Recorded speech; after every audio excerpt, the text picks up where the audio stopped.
One seed can reap multiple benefits, and here's why. Me and my family were hiking, and we noticed this apple bobbing in the middle of this river. We were so curious, so we followed the river and found an apple tree in the middle of nowhere. We figured someone must have dropped their apple core while they were hiking and produced this magnificent apple tree for others to enjoy. I've noticed that there's a major social divide between people regarding getting the COVID-19 vaccine, and it's causing fruitless conversations. I've been studying the speech, "What Does It Take to Change a Mind?" by Lucinda Beeman. When we are trying to change someone's opinion, whether it be getting the COVID-19 vaccine or not, we must understand the biases present and try to grow a connection with them first.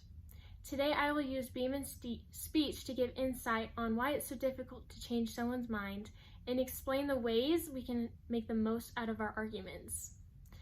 Lucinda Beeman is a fact checker at The Conversation. She gave a TED Talk about 3 years ago pre-COVID. She focused on men and women who don't know how to communicate with people who separate their beliefs from facts. Men and women are closed-minded to ideas that go against their fundamental beliefs, and this is because of where they grew up and how they grew up. Two different-minded people don't have to instantly change each other's mind. They should sincerely listen to each other instead and try to understand the experiences that led up to what they believe. Because I have shared the overall problem and solution Beeman discusses in her speech, I will now relate it to the conversations we're having about the vaccine. People have different biases that all contribute to their opinion about the vaccine.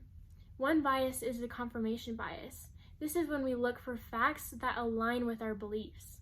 We seek out information that goes along with our personal values. Another one is the illusory truth effect.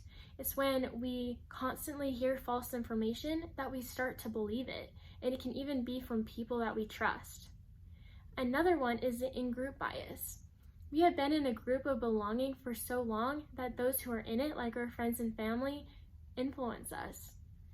Linda Lyons conducted a survey for Gallup News in 2005 that asked teens from the ages of 13 to 17 whether they had the same social and political views as their parents.